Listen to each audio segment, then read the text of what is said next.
First of all, thank you for joining us, Elena, and Vlad, thank you for inviting me to moderate today, because as I told my interlocutors, I'm no expert in Ukrainian avant-garde, nor in Russian. My background is institutional, so probably in terms of how I can relate to what we're going to talk about, it's just this institutional narratives and what we're responsible for and how we tell the stories.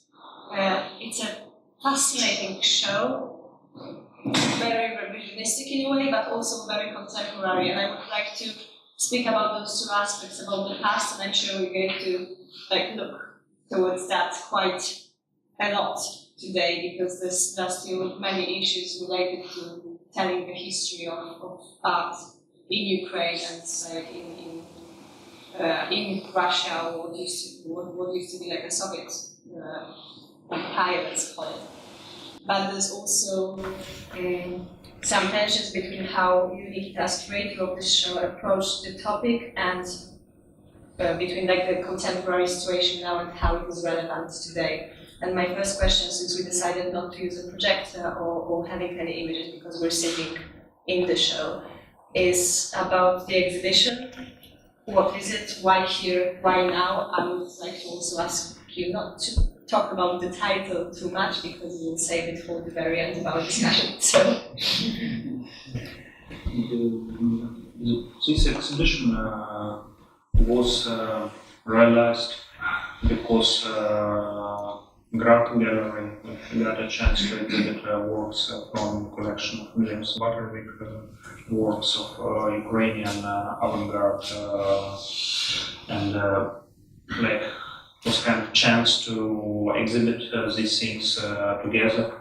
And same time, Grad proposed to me to connect it with today's Ukrainian art practices, and maybe, as I understood, because in my own artistic work I relate to avant-garde heritage, but at the same time I use it as a kind of lens to look at today's process, and I invited two great artists who work with avant-garde heritage in a very different way, and also use it as a lens to look at Ukrainian today's process, and to be very exact, look at wartime, because just this exhibition is also exhibition of wartime. And so I invited Kadan Akinsha, who was here for the opening, and Mykola Ridnyi. And also I was very interested to include more works of Vasily Yermilov.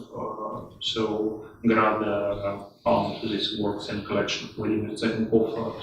The works of Ukrainian avant-garde which are here, they actually are from different periods, like Kubo-futuristic Alexander Polomazov paintings and graphic works are from pre-revolutionary time, and you see this attitude of formal experiment, like rethinking visual form.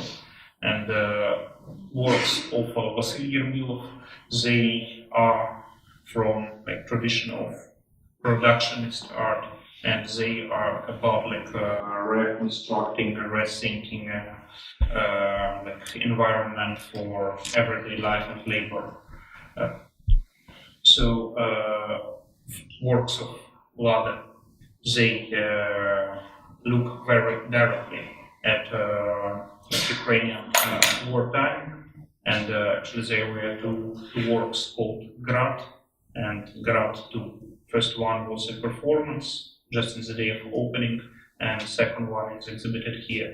And Mykola shows a film which is about political avant-garde of early 20th century and avant-garde of revolution time, because we think that artistic and political avant-garde are deeply connected, and this show is definitely not about, let's say, aesthetical autonomy, but it's about looking at art through the lens of politics and looking at politics through the lens of art.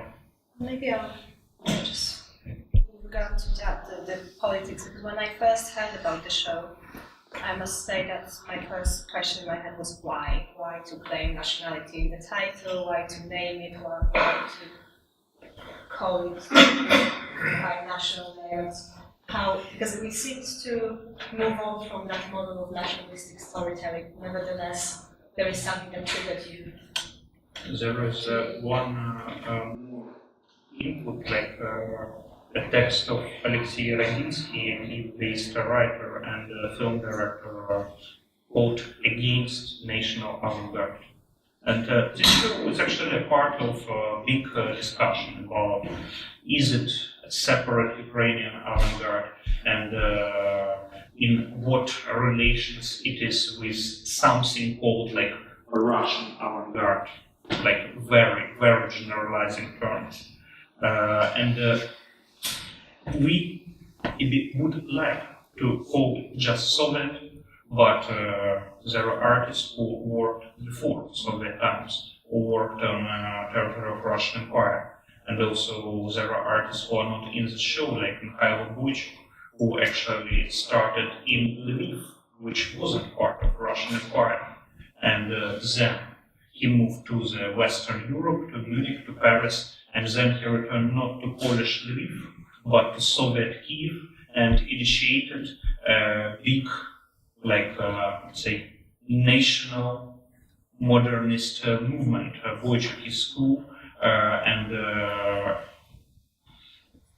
Bolshevist practice finished just with blood in 1937, when Red Renaissance turned to something called executed Renaissance, because plenty of Ukrainian avant-garde artists, writers, intellectuals, but politicians and activists as well, they were just killed, and period of politics of Ukrainization was over, and Soviet state turned to like previous centralized authoritarian model. And also, I think worth mentioning that the show is done in a time when in Ukraine we have something called politics of decommunization, when all the like Soviet heritage, which has this ideological articulation, is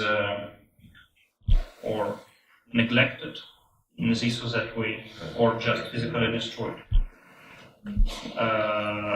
So these are maybe the main like aspects. Yeah, there is another us. side of it, because there is decommunization, but there is something that is nationalization, something that you constantly called re-Ukrainization of those. Yeah, I want to say a few words which are basically connected not so much to contemporary political situation. I will be delighted to discuss decommunization, but it's a different topic.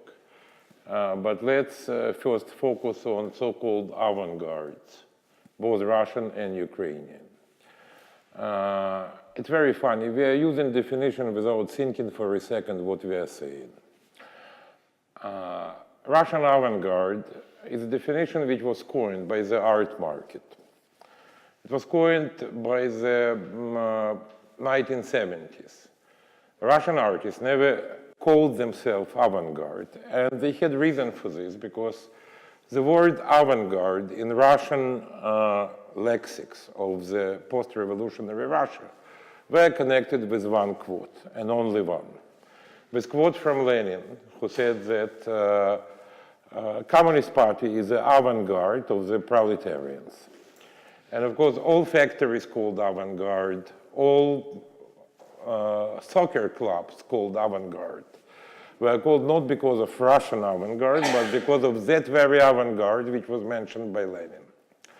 So, why this definition appeared? We can look through the literature, we can look through the commercial exhibition, and let's start with the book of Camilla Gray, this famous book which was the first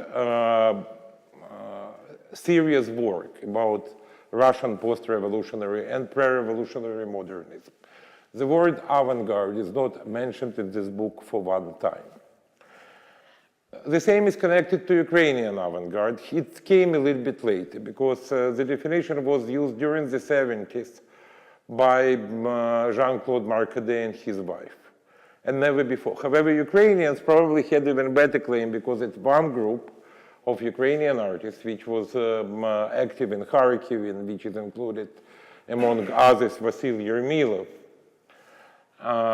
really defined themselves as avant-garde and was published in the magazine with the same name. So it's very, very broad definition, avant-garde. I personally prefer to use definition modernism because when you're talking about Ukrainian avant-garde, you are facing the situation that some of these people could not be qualified as Ukrainians, and some of them could not be qualified as avant-garde.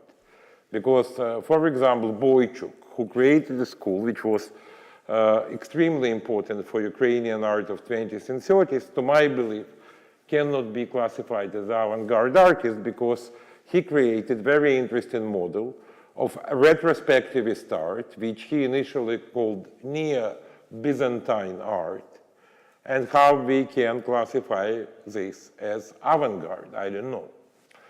On the other hand, of course, we have the War of the Seven Cities for the honor to be the motherland of the great Homer. So you can make today 3 exhibitions or 4 exhibitions just using one material. And one exhibition will be called Russian avant-garde, another will be called Ukrainian avant-garde, third one will be called Jewish avant-garde, and fourth one has chances to be called Polish avant-garde. We are facing this very funny situation of nationalization, especially silly it looks when Russians are doing this. Ukrainian intentions are a little bit more understandable because Ukrainians are just starting to write the history of their own art, which was neglected for a very, very long time. And you have to remember that the first talks about Ukrainian modernism became possible only in the 70s and basically out of Ukraine.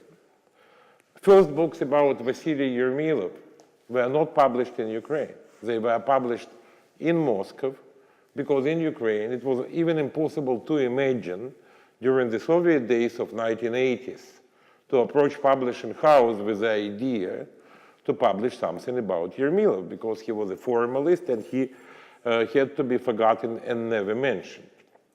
So we are going through this difficult historical process, and of course there are many problems today and many very silly fights between Russians and Ukrainians who trying to decide who was Malevich, Russian or Ukrainian, or maybe Polish to be precise.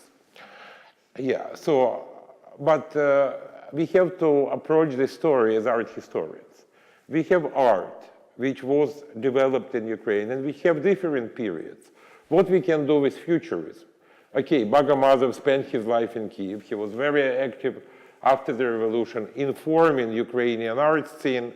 He was involved with the Arts Academy. He was involved with Ukrainian art organizations. But how you will classify, let's say, Alexandra Exter? Exter was living in Kiev. She was extremely active in Kiev. He created a school after the revolution, which influenced Ukrainian artists. After this, she moved to Moscow. But after Moscow, she moved to Paris. Who is Exter? French artist, Russian artist, Ukrainian artist. How to deal with these simple things. But, okay, during imperial period, these people, Russian culture was much more interconnected with other cultures of let's say, imperial provinces. But after the revolution, we are facing a very different situation. Ukrainian art is drifting out of Russian art. And this drift is supported by all possible means by the government in Moscow, because Ukraine is living through the policy of so-called Ukrainization, which is, in a sense, implemented by Moscow to destroy any kind of support of Russian imperial cadres. And in this moment, Ukraine lives its own cultural life. I want to remind you that, for example, during the late 20s, 30s, representation of Ukraine at the Venice Biennial was separate from the representation of the Soviet Union.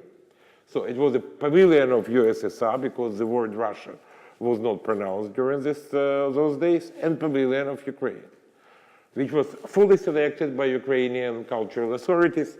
Russia had no say, or the authorities in Moscow had no say about composition of this Ukrainian pavilion. And during this period, this departure was very, very visible. It's very interesting to see these periods of connections and departures. And now we are living through the very similar period of departure. I think that if during the 90s, Ukrainian art and Russian art were quite connected, Ukrainian artists were playing a role in the Moscow scene. Now they're drifting away. So it's a very complicated process. It's very difficult to play with all-embracing definitions in this situation. The question is that perhaps it's useful for us to move away from that and look at the legacy of the politics, something that Nikola's film maybe does as well, because there are all those big narratives and histories told by Western countries and Western institutions, by Russia with some somewhat imperial strategies, and there are very personal histories within it, so it always falls down to one single life or one single person. So could you talk about more about your film and how the political aspect of what the avant-garde or what the people back then used to do, and how you link it to the contemporary situation? Well, it's difficult to talk about objectivity of the history, especially in a context when our point of view to the history and historical memory is changing, and the history is basically under rewriting. So my aim was to look and to concentrate it on something totally different, which is a very subjective story.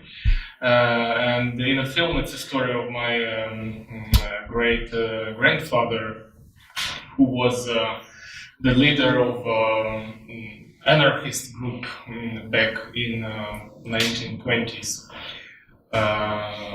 So the story of his life fixed in the documents of the court case was a starting point for this work and for the script and for the film. So I would say that I have two types of motivations to make this work. One of them is quite personal, because it was my own investigation about my relative, because nobody knows information about him in a family. And another one is, of course, political, because talking about movements like anarchism in 1920s is basically like talking about something which is staying a shadow from each other, and about not so well-known story. But also, what I found quite interesting that that his examples showing that the history is not so simple, that how it is often presented, and we cannot talk about 100% heroes and evil in the history, because it's more complicated. And his case exactly showing that, because and also showing this complexity of time when the person could be the Bolshevik then turned into to be an anarchist.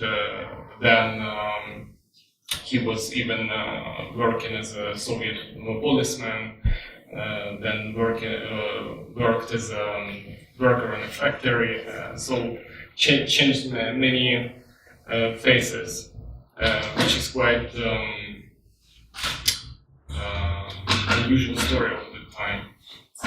Also, in your film, but also what you're saying, it's a matter of who tells that very personal story, and there is a lot of material, so your revision is based on the court documentation from one of the trials of your great grandfather, but it's also a discussion of what we, I think, discussed before about the representation of certain historical moments from before the revolution. And you mentioned this aspect of making artists, people into heroes, often despite their will. There is also a text here devoted to that topic, and we know that judging those ethical positions of those artists is not always easy because their romance with communism was there. Sometimes very naive, sometimes it was like a very violent relationship in terms of what the artists or poets do. We discussed a book by Maxi Shore, who wrote about this seduction by communism and the disappointments and the results of that. And Nikita mentioned that she's a lecturer, American scholar, that she's actually contributed her text to the catalogue of your next project, which also relates to the representation of certain things. Can you talk about that? It's like the visual aspect.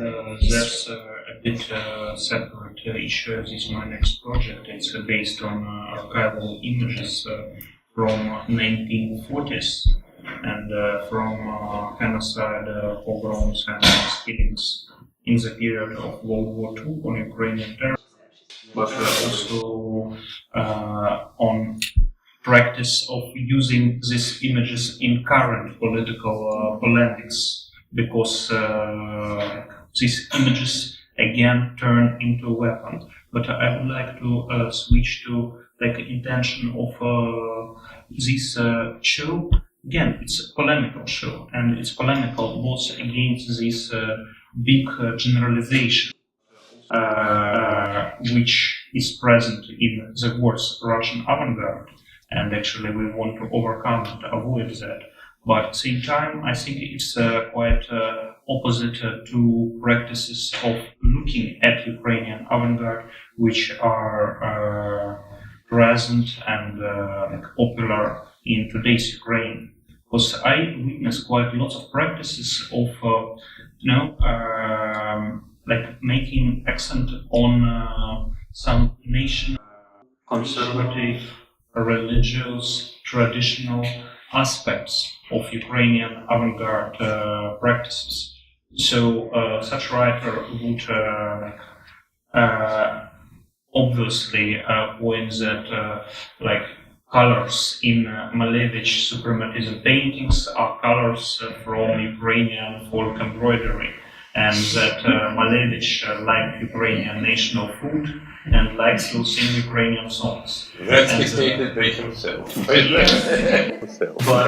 he taught a lot, but in Ukrainian writings on Malevich, you just find what is important for that people. They really want to take this poor, silly avant-garde, which was so naive to make alliance with these communist devils. They want to take him, to forgive him for that alliance, and to take him to church. And this is quite a strong intention in today's Ukrainian writing on early 20th century. And I think that our show is like gesture in opposite direction. Yeah, you're absolutely right. The question is, it's not even today, it's a peep from, it's an older generation of art historians. But this absolutely naive, this attempt to convert avant-garde into kind of department of folk art is going to absolute absurdity. We can name names because the pioneer of research of Ukrainian avant-garde, Mr. Kharbachev, who loves these ideas, even came to conclusion that Malevich was inspired to paint a black square because he saw a traditional Ukrainian stove which has an opening in the form of square. So to understand these people like as interpreters of folk art, it's very interesting process which is still going, and we have new books, like a new beautiful book Malevich in Ukraine, which is again unbelievable effort in Ukrainization of Malevich. So this tendency is obviously existed. Another tendency, which is coming from this tendency, is to sterilize this avant-garde and to remove any political element which is standing behind it. Because you will take Yermilov and you will enjoy those works where he has few Ukrainian usage of Ukrainian ornamentation, which he had because all of them, of course, were playing with folk art to an extent, because for them it was a replacement of the art of Negroes, which was enjoyed in Paris but absent in Ukraine. So they were trying to find exotic element in the nihilist village. But they will never mention all the connections with the Communist Party, with the ideology, etc. So they are trying to make heroes of these people. It's a really executed renaissance. But that these people were, by themselves, very good Bolsheviks, and not fully clean of blood on their hands. This we cannot mention. They have to be this nice, national characters who really enjoy an embroidery. That's the problem.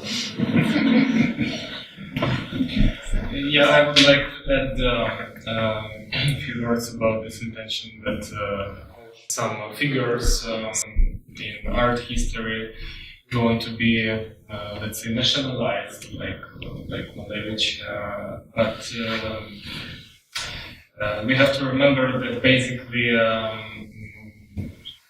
he was making, not making, but he's a part of international avant-garde, and this is basically how many artists were thinking about their activities of the time.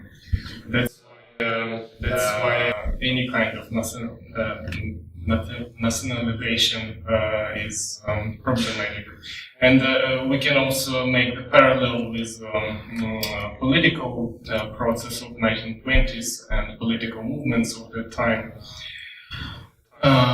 Because if we will talk, for instance, about anarchist movement, today in Ukraine, the line and the official point of view to that phenomena is that, like, the most important is they were fighting for Ukraine as independent country, but nobody is actually talking about their ideology and about the fact that it was a huge experiment, like a practical experiment of building the society on the principle of the community based. I'm sorry. It's you by yourself said the history is very complicated, and the question is that we are proselytizing now to people who have no idea about Ukrainian anarchist movement and Ukrainian civil war. And Ukraine was really the only country in the Eastern Europe which for some time succeeded to create anarchist state, because the huge territory of the country was controlled by anarchists of Nestor Makhno, who was the leader of this movement. And it was very peculiar. It was not very vegetarian movement. These people were mass killers, absolutely merciless. They were bandits on the most beautiful line of, let's say, not even Western, but Mexican version of Western. That Makhno was a sadist, there is no doubt. That we don't have yet a beautiful film made in Hollywood about Makhno is a very big problem, because the script is there. It's a person who was known for his absolutely sadistic scenes. There are a few scenes which were, by the way, reflected perfectly in these Ukrainian avant-garde paintings.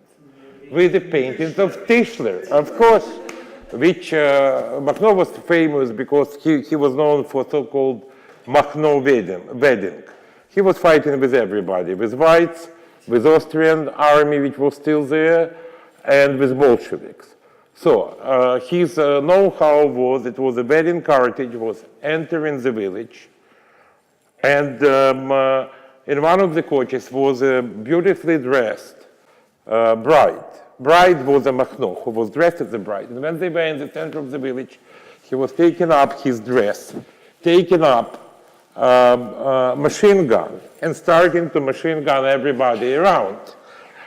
So it was a very peculiar movement which finally was supported by the huge peasant population, which saw something in this movement.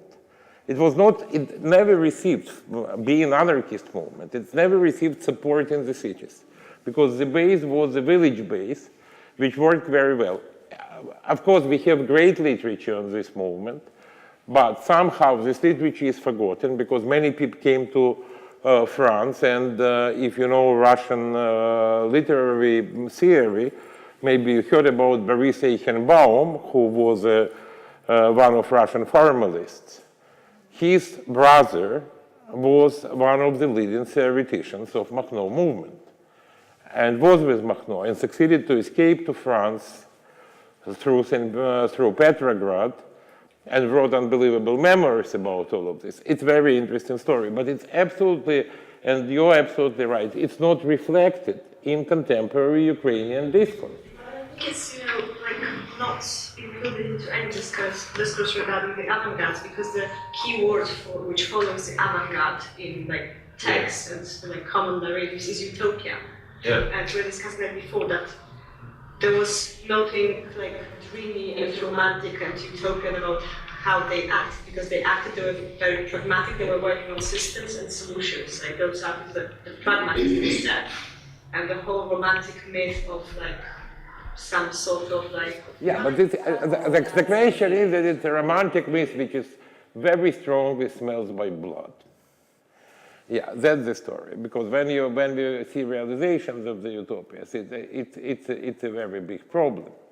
But on the other hand, we are losing these elements. Why these elements are not incorporated? Why you are the only person who is trying to return in the discourse the question of anarchists. And you have to understand, so for both Ukrainian and Russian avant-garde, who is not anarchist? Show me the person. Malevich is a person who is fully rooted in the anarchist movement, who is publishing in the Anarchia newspaper. It's extremely important element which is to some extent lost. But in Ukraine, it's not only cultural element, it's historical element which has to be returned to the story. So let's add a few words on this utopia issue. This year, the year of 100th anniversary of Great October Revolution, and I see lots of shows and cultural projects which have the word utopia in the title. Also when they show Soviet constructivism, when they show Soviet avant-garde, they speak about utopia, also about myth and tragedy, and Konstantin and discourse of the connection of utopia and blood, that here we have nice vision, and then we start to realize it in practice, and we immediately do see blood around us. That's a real product of today, and that's a product of inability to imagine how things were quite consciously invented. It was about building projects, about creating models, about inventing structures of new coexistence of human beings, and art forms those sketches of Vasily Yermilov, they were just part of this building like a project of new life. And it wasn't like utopians in that at all. It wasn't like Fourier or Saint-Simon. They were much more pragmatic guys.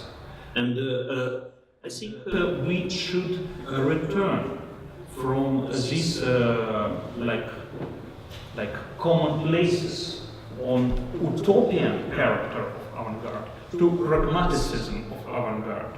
And like period of Ukrainian 1920s, it was a period of like pragmatic reconstruction of social machine, and artists and art between, I would say, key actors.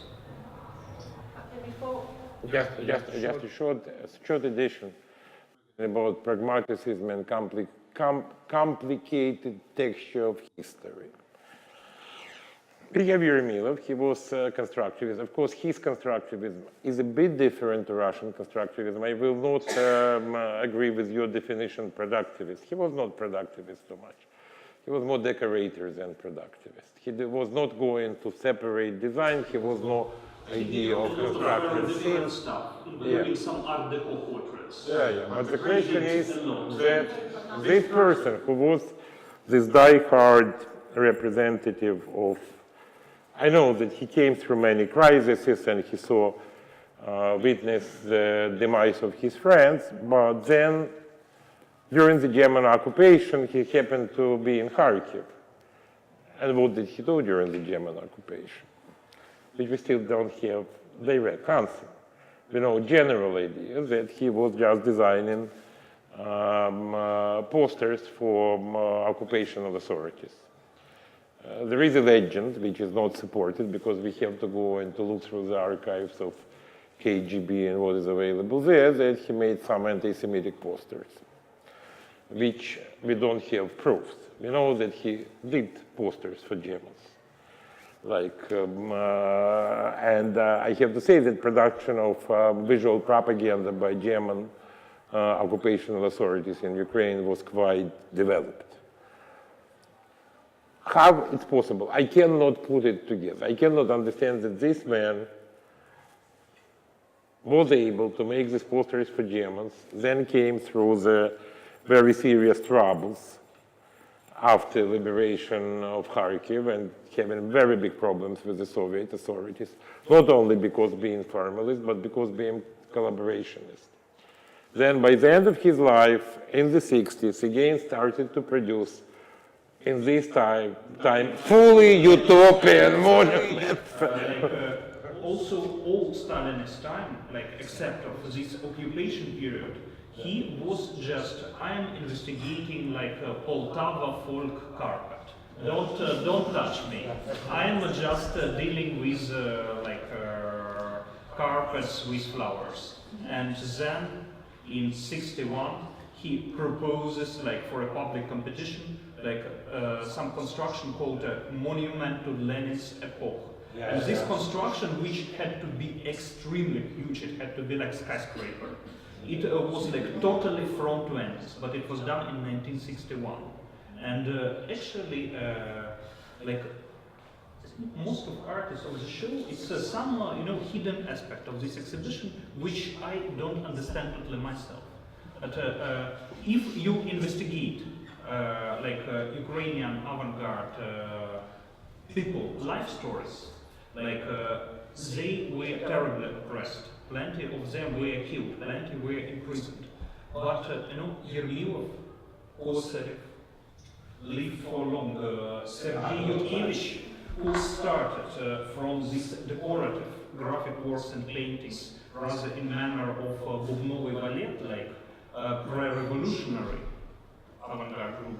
He finished as a film director of one of main Soviet Leninians, and his last film, which he made being a very old man, Lenin in Paris, includes a scene of polemic between early 20th century European Marxists and 1967 rebels youth from Paris. And this was done by a man who did this small gouache. And also like this display is like very salon conservative life. Yeah, Maria Siniakova Ulechina, she lived also a long life. She was most time like distant from centers. They had kind of like village commune where like people like Ridnyi lived with them, and they lived very like independent life. And okay, that's the great thing. Most of artists of the show survived, but we don't have a voiceoist here, and we could mention these main writers and poets of Ukrainian avant-garde, and they became victims of terror. And then, after 1937, Ukraine, till the very end, till Perestroika, became a really oppressed place, like Baltic countries, Caucasian republics, Moscow. They were much more liberal. But in Kiev, till the almost very end, it was oppressed and intensively controlled place of very official culture. And Nikita, you mentioned Yurinov and the Peace Lenin monument. Maybe you could, that's a good moment to talk about your work in the center of this show, because that's also based on what these designs. Work is like invented together with the show, and it's called Victory or Small White Shelf. It's transformed replica of Vasily Yermilov monument to 3 revolutions. And it's transformed as adding like a small empty white shelf, and I put an object on it that are melted cups from the house destroyed by artillery, by shelling in Lysychansk and Donbass. And I found it just on the ruins, the things which were in living room and which like were in servant. Okay, this translation for this very special Soviet word.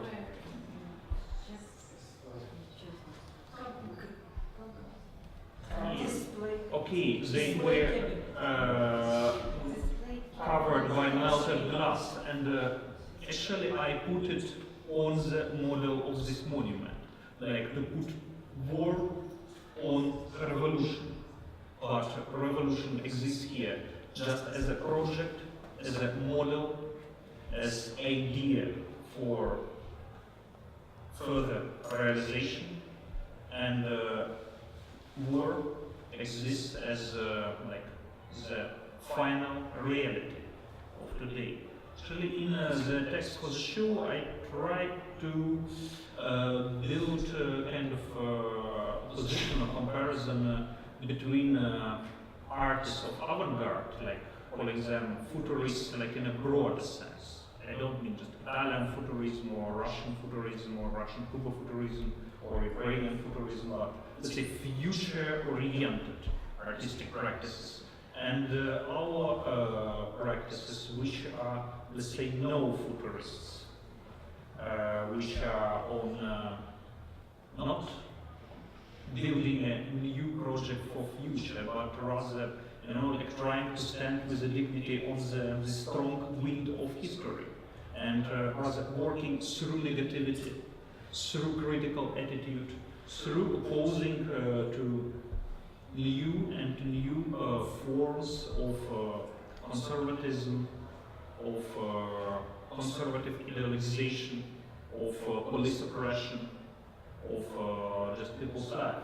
And I say we don't have much of that perspective, and not much light in the end of tunnel.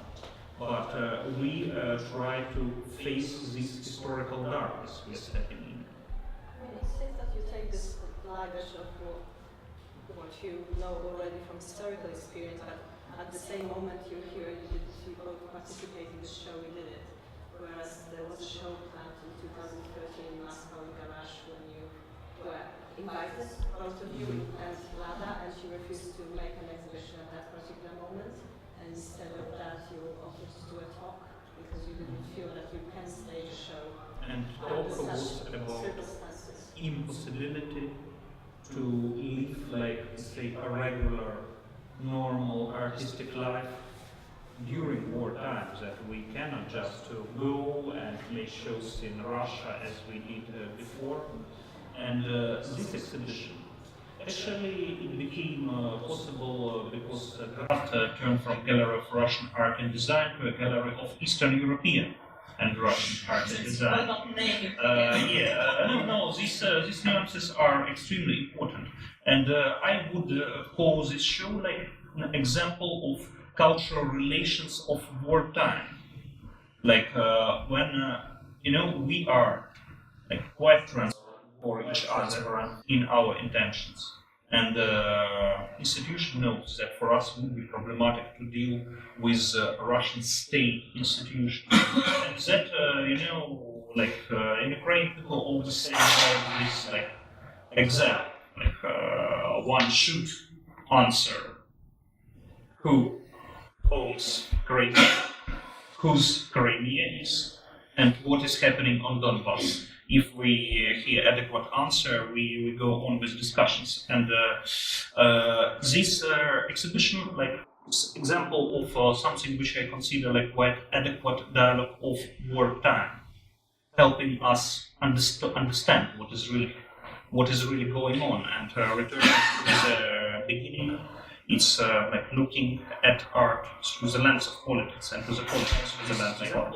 Exactly. So my question would be if you agree with all that, given that you used to be the same place, like at the same moment, like 4 years ago, and nevertheless last year you did this amazing film, quite an arduous process as well, because it's almost 50 minutes long, and you look exactly at that, at the politics, and maybe after you answer to that, we can just talk about what do you think is your role today living in Ukraine and being an active member of the society, of this civil society.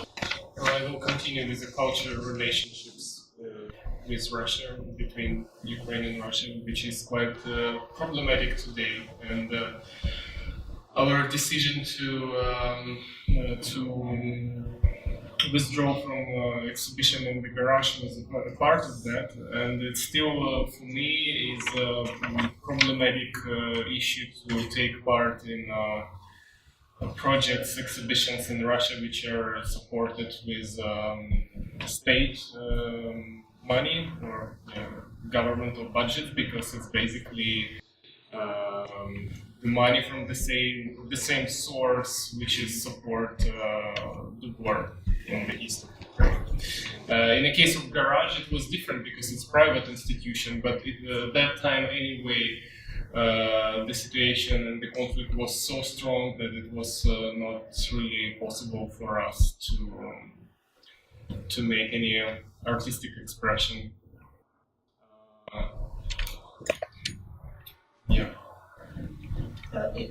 Should this strategy for here and now and the strategy of postponing the future be the kind of artistic survival strategies? It doesn't come from being realistic, does it come from being pragmatic, or is it just like, does it come from the need to have time to consider? Yeah, I would say it comes from being realistic. I doubt about our ability to be pragmatic. I think that these guys like Yermilov and Kosarev, they were pragmatic, we not so much. But we are realistic, and we try to face these historical processes which became visible in today's Ukraine, because okay, now we have problems which we had for all period of independence, but now we have the visible. Let's say in our practice we try to develop these critical mechanisms of visibility. And same time, okay, we would be pragmatic if we could really work for change, but we rather say develop a new building ground. We're cleaning a building ground. We're not building. We're just cleaning a zone for the maybe future building. Yeah, I would like to add that from my perspective, this exhibition and especially the title of the show reflects building ground. very precisely reflects and illustrates what is going on in current political situation in terms of in connection with manipulations with the history and historical memory, because basically when you rewrite change the history, you change the past precisely and the present with that, operate with the present with that, and at the same time you make the future really unclear. So I think that there are lots of reflection about this in a show, and yeah.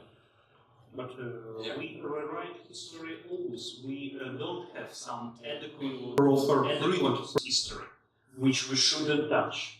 We always should rewrite. When we write, we rewrite.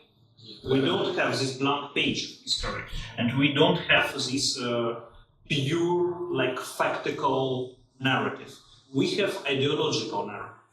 Today's Ukraine rather transforms it into new ideological narrative. I would prefer state to develop some, I would say, non-ideological, even anti-ideological politics of history. It doesn't work. But exactly with this decommunization. That's a pity, it doesn't work. That's also a question for Konstantin. Yeah, first I want to say that I absolutely agree with you about rewriting of history, because there is no any place in the world where history is not rewritten constantly. Talking about rewriting of history practically, is that what you're doing in this exhibition, by the way? You are rewriting history, I'm sorry to say. I would say that I'm trying to reflect. Yeah, you are trying to reflect it, but it's a rewriting of official narrative. It's a problem of history. History is very outdated discipline, which is absolutely connected with nationalism. It was a byproduct of nationalism. And there are happy countries which are not taking it very seriously, like Germans, which are reduced the history in their school history books nearly to zero.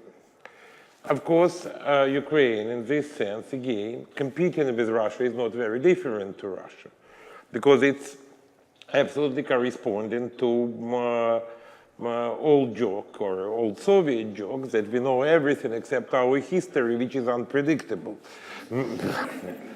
Yeah, so it's an unpredictable history. Talking about the communization in general, I'm sorry, Ukrainians are not original in this sense. They are not the first who are doing this. And I'm not crying in deference to participants of this exhibition about the monument of Shores, which to my taste is very secondary, not very important example of 1930s or 1950s socialist realist sculpture. This monument... Yeah, I know. I'm not accusing you. Yeah, about Shores I'm not crying. Artyom has to be, of course, to be presented, because Artyom, and I'm afraid that it will fall by itself because it is in very bad condition. The story is that we are living from destruction of monuments, which is our state of our civilization. And in this moment when some people in Ukraine are crying destruction of communist monuments, okay, well, what do we have now in New Orleans? Is it very different? We have very heated discussion because, as you know, we are removing monuments to the Southern generals, and the discussion is even more heated than in Ukraine because people are getting life threats.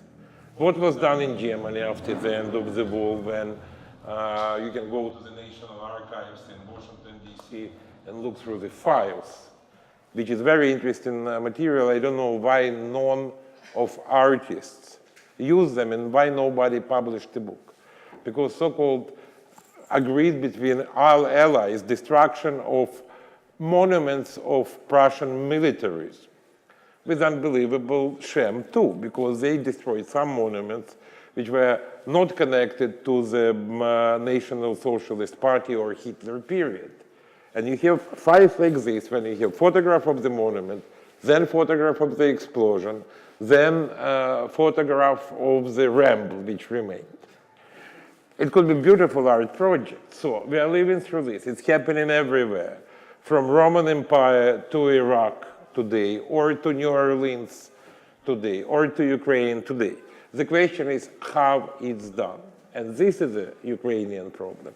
By the way, you know, if, I don't know if you, I'm sure that you had a chance to do it. If you didn't, please visit the closed yard of the former Museum of Russian Art, which was elegantly renamed recently in the Kiev Picture Gallery.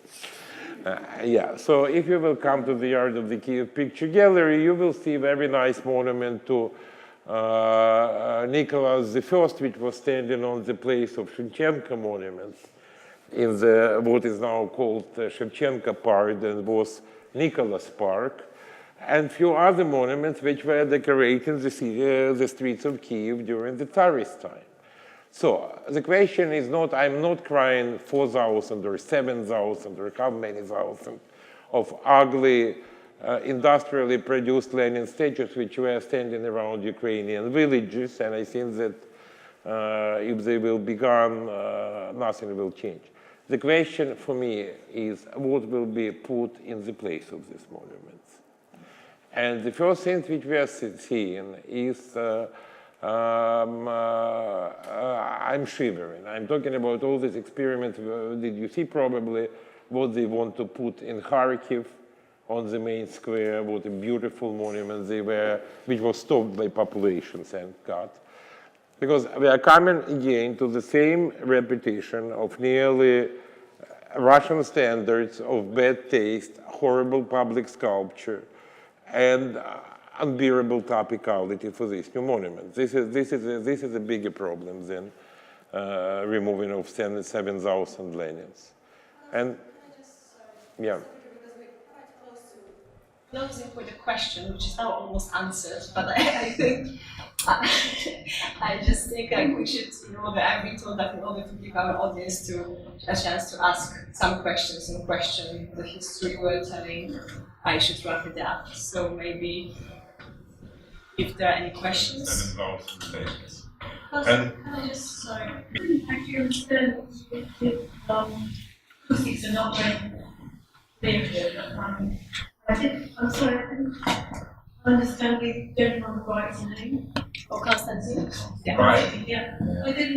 I actually disagree with what you said about the Ukrainization period, because I don't think it's correct to describe it simply as the Bolshevik attempt to destroy the Tsarist Empire, which of course it was. But there was also an attitude, very clear attitude for a short period of actually supporting the right of countries to self-determination, nations within the former Tsarist Empire. That was a strategy and a policy. It wasn't just a silly covenant against the Tsarist Empire, because it was after the collapse of and the destruction of the Tsarist government came to this policy, and that was a very brief moment, but there was a deliberate opposition to great Russian chauvinism within the Bolshevik party, spearheaded by Lenin and Trotsky and others as well, other non-Russian and Russian leaders took part in this program, and I think it's very important to see that brief moment as a very positive thing. And I think what's really inspiring about this orientation of this exhibition, this curation here, is that there is this complex history, and that we can't paste later moments on previous moments and obliterate those previous moments. But the moments have to be understood in themselves as true, real moments that may not have lasted very long, but were very inspirational to millions of people, especially, and developed. The art political relationship was a positive for a period of time. So now, to bring that out to the open, to allow us to have a vision and a pragmatic utopia, as you said, I think is a great thing that we must treasure and try to develop. Whatever artists, whatever curators, or critics, or historians, I think it's a pretty valuable thing that we can see here in these works, that they're not, there is a form of avant-garde that is not propagandist, crude or simplistic, but can bring in these elements in a very rich way. So I'd like to thank Greg Gallery for all the participants to allow us to appreciate that. There's another. Oh yeah, just to, so can I just say, it's really sort of brilliant sort of panel discussion. It's really opened a lot of avenues and thoughts for me, so I really, really appreciate that. So thank you very much. Just two quick questions. First one is, this is a really good exhibition. It's opened up a lot of things for me, and it's the second time I've been here. I'm going to come again, so thank you for that.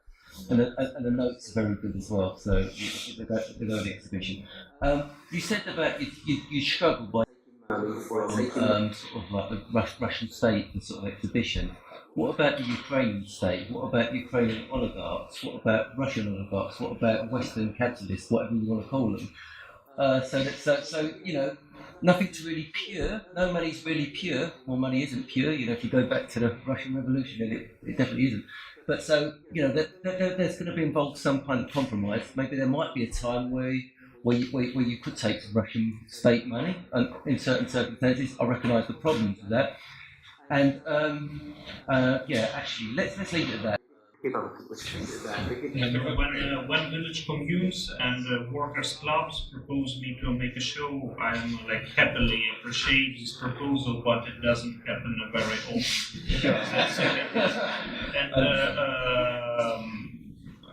Really, we work in a current art system, which is definitely a neoliberal art system. But for a Russian state, we have wartime special rules. Otherwise, that would be common rules for all those who support art practices. Just we say what we have to say. We do what we want. And if you're ready to support that, please do that. But you will not influence the content. But it's a very interesting question, of course. It's clear that in this situation now, in moral situation, difference between just dirty money and Russian money is very serious. But of course, there is pollution, there is oligarchic money coming into art. Probably the beautiful exhibition which took a few years ago in London, which was organized by Saatchi and Saatchi and financed by Mr. Firtash, which made this exhibition basically immortal, because every article about Mr. Firtash in every newspaper is starting with description of this exhibition. Of course, there is a danger. But unfortunately, we are living in not sterile world. And I can say that it's a British speciality, because it's you, Brits, who recently proved that money doesn't smell. It was really great British know-how. You had everything from Muammar Gaddafi supporting London schools of economics to the same Mr. Firtash paying for the Cambridge. So why you are touching us simple, poor Ukrainians?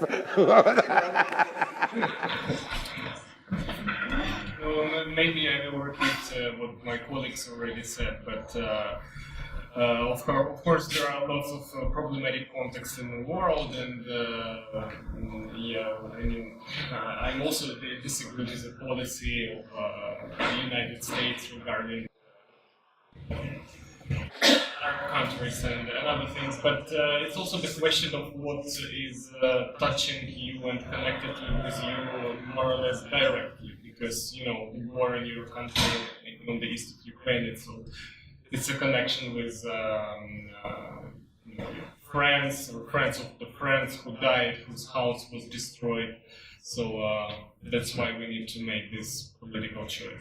We can afford being a bit emotional in this aspect. Yes.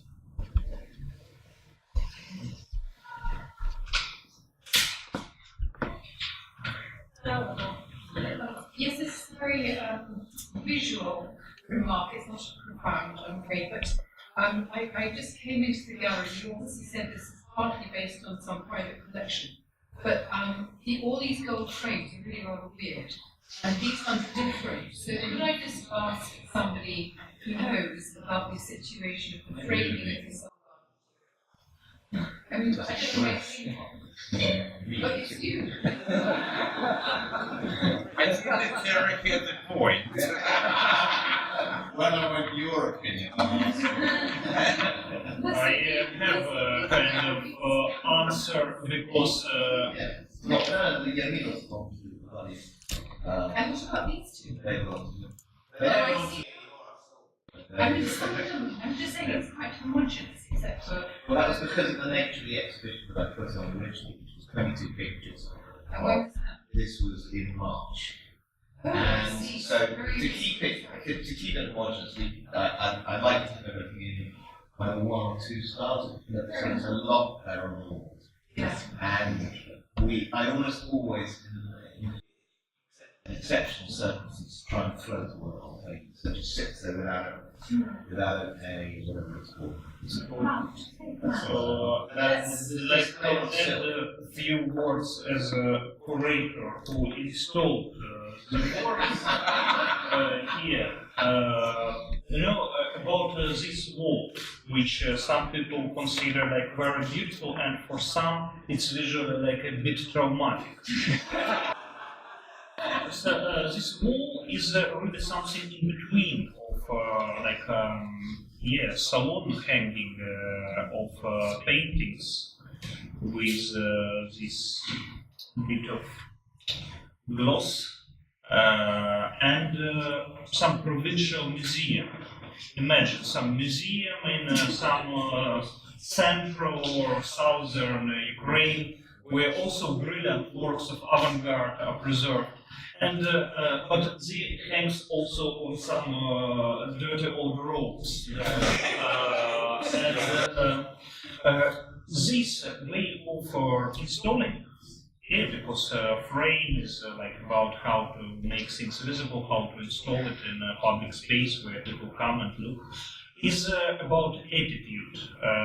And if I would prefer to see these artworks as something witnessing history and telling about certain social conditions, something from which I can learn about human coexistence. But mostly I see these works as luxury goods, as expensive, beautiful pieces which represent this fetish of art history, autonomous from general human history, represent artistic skills, represent formal experiments, which are great things, and really are a great artist from a very traditional point of view. But somehow I want to make kind of ready-made from this representation of art as just art. Thank you very much. Yes, I think on this cheerful note, we really have to finish our panel discussion. I want to thank James Bartley for lending us his and yes, frame is always a major problem for any curator of any exhibition. But without James's works, this exhibition wouldn't be possible. So thank you so much. And we have quite a few catalogs of James's previous exhibition in his collection, and you're welcome to take them as complimentary copies tonight, so they're on the reception desk. And thank you so much for our wonderful panelists. Thank you very much, Kasia, for leading the discussion. And thank you for being here and for your wonderful questions. Thank you very much.